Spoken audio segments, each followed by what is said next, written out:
So one of the things I wanted to talk about, especially within the service industry, is code switching. Oh, yeah. You know, and it's just one of those things that doesn't get talked about, but is absolutely a necessity for every workplace. But when it comes to service industry, I feel like it has more importance because, yeah, you have your base salary, but the majority of what you get paid is based off of what the customer feels about you. Interaction. So if you don't find the right code to switch into. Yeah, right. you know what I mean? Yeah. And then sometimes you have these situations where, and I had this happen to me. Yeah. Now, being from the South, uniquely in the position, you can tell me if this has happened to you. I had a situation where someone I grew up with in the fucking mud helped this fucking dude. He helped me. We were brothers. And then I hadn't seen him for a couple years because, or whatever, longer story. But when I finally did see him, he told me like the reason he didn't talk to me no more is because he felt like I code switched too much. He said I was talking too white. That's wild. And I was like, I live in Phoenix. What the fuck you expect me to sound like? That's hilarious, right? They couldn't understand how I talked when I got Yeah. to Phoenix because I talked like someone from the fucking South. Yeah. You know, and a lot of times people don't understand that that's not just a black thing. That's 100%. every race, Yeah. man. Every race. But it was one of the things I wanted to talk about. And I feel like one of your videos actually kind of queued it up very well. Okay. And I'd like to see how the conversation goes from there. Absolutely. Turn up the volume. Absolutely. Thank you. All right, let's get this queued up. So on this one, Bada bing, bada boom. oh, you went to his page? Yeah, Nah, go to the video. I had the video right there. Oh, okay. Yeah, just making sure the volume's up. Where was that? What do you mean you probably know what I'm waiting on a return at Pottery Barn, Tyrone. Bro, why are you even making returns from the Pottery Barn, bro? Well, G. Willikers, Tyrone. You always bring this up. Ever since I told you that John Stockton is the best basketball player to ever play the game, you've had some type of rage and some type of problem with me. I have a problem with yes. I don't know what you want me to do. If you look at his plus and his minus ratio over the span of 20 years, he also wore his shorts at a respectable level as well. Bro, I'm sick of you, bro. Well, maybe we are done. We're done, yes. That's what I called you for. I don't have time for this. Salutations. Not salutations. Not good day, sir. Good day, sir. I say good day. Wow. Salutations. Salutation. Wow. Look, I got a couple different sides. I commend that. I got a couple different That's sides. good. Yeah. I hadn't seen the whole thing, like Yeah. dead ass. I just saw like the first couple The title seconds. of Yeah. that yeah, when your friends get mad at you for acting white. Yeah, I was it's funny to me, man, you know, because I grew up in a very from very young childhood to fourth grade. Very young childhood to third grade. Or maybe even younger than that. It was an all black school. Like my first elementary school was like all black. And then my second one, I remember, was like Jefferson Terrace or something like that. It was a little bit more mixed. Go to third grade. I think I was like maybe like the only black kid in the class or something like that. We didn't have very many people at, when I moved to Houston, latter part of elementary school, middle school. I went to a black college, the Morehouse College, Georgia State as well. Okay, more. So I've had a house. Right. Flunked out the first year, but that's another podcast. It's like an all male black. I was at Spelman the entire time. Oh, you were at Expo. Right. I don't even know. What's that dude? Got shit to do with Right, y'all. exactly. Right. I don't do. Is that dude a janitor? What is he doing here? I don't. Hey y'all, I'm going to the calf. Right. Didn't go to class. Hadn't been to class, and I don't know. But it's like, I think for the code switching thing, I think, for me, and it's an interesting thing because I've always had I think the ability to be able to blend in a lot of situations. You're familiar. Not just, I think so, and it's not just a chameleon as far as blending in. This is really my background and my history. Like you're born in a black and a white city like Baton Rouge, Southern through and through. you know, I went to a black college, an all HBCU. I went to a regular college. My high school was, I think, like 83% white, and even though there were 4,000 people there, I knew every black person by first, middle, and last name. Like I knew And them their all. parents. Right, exactly. Yeah. Right, exactly. PTA. Your uncle named Gary, ain't it? Ain't your uncle Gary? Yeah, like so I knew everything about him. We knew them all. So for me, I think it was a thing where absolutely, you know, putting yourself in a position. I always used to make fun of my mom because she was the professional, and I'll be like, boy, you got that voice on right now. You Shirley? Yeah. My mama, she the one. Yeah. My mama could teach it. Yeah. She could teach, she'll switch it up so fast. I used to laugh at her. And I think for me, it's one of those things where, just like kind of as Nando was talking about, man, my mindset is being successful.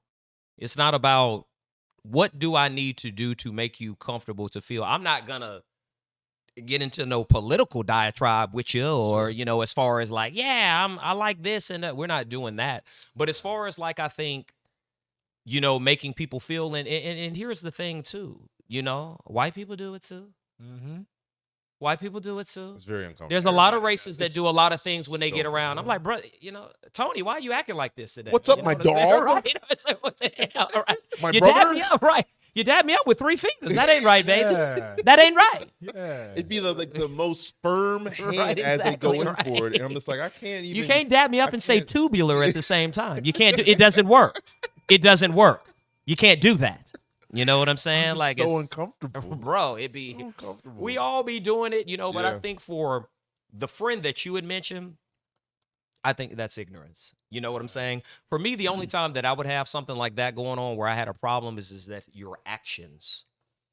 If your actions were doing things that it was like you're denying yourself, and really, I don't even really care too much about that. You know, if Yeah. that's your thing. But I mean, as far as like, you know, somebody bring up just a topic that's clearly known and you want to deny whatever it be.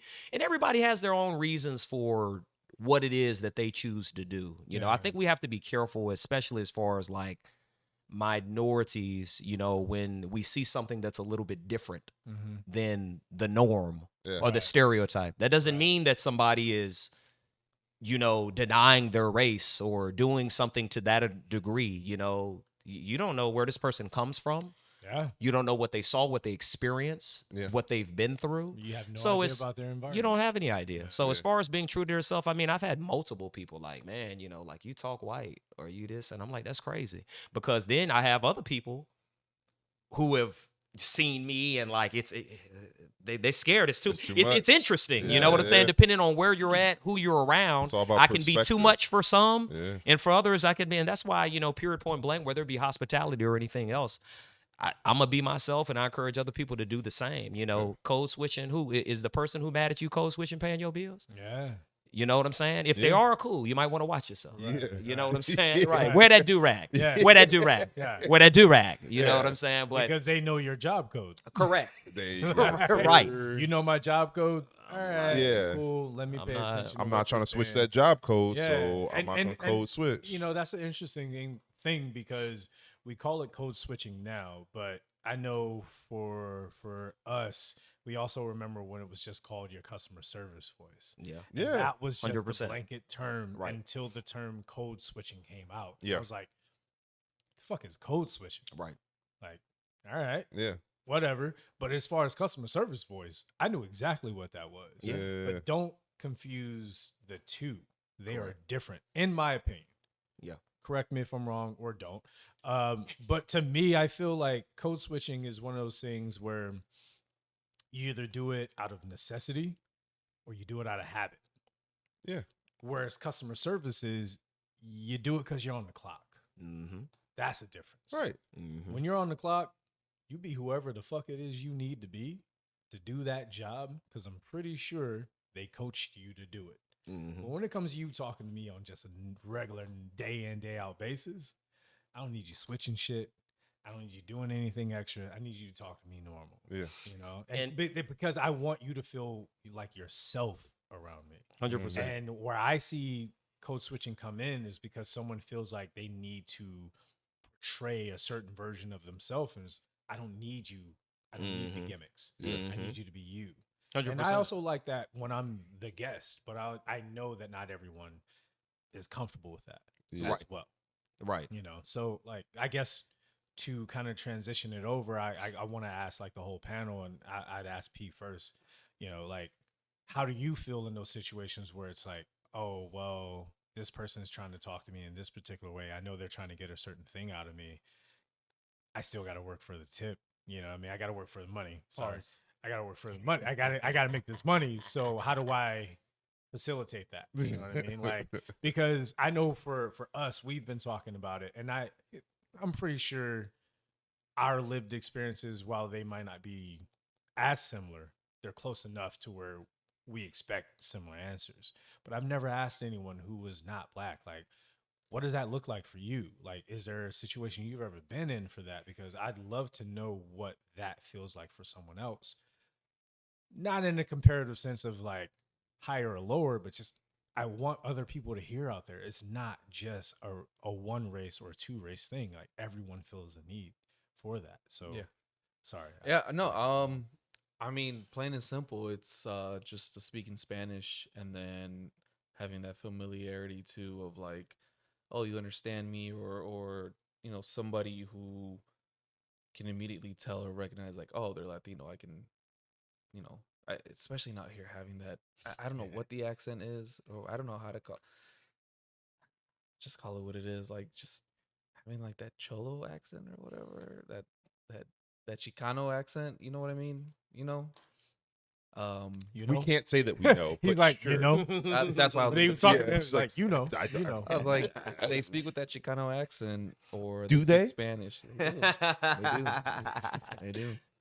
They do.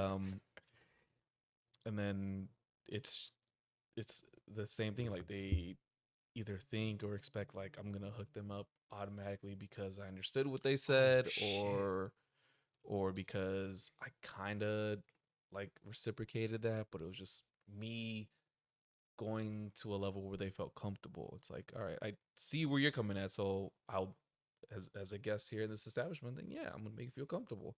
But that's just part of the job. Like, we're not friends. I'm just making you think we are, so you feel We just comfortable. cousins. Just primos.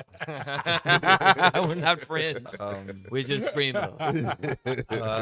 And it's not a bad thing. Like I always want them to feel comfortable, especially with like there are guests that don't speak a lick of English and they can only speak Spanish. So like they're ordering something and they're, you know, they're trying in English and then they say it in Spanish. It's like, okay, yeah, like I hear you, like I understand.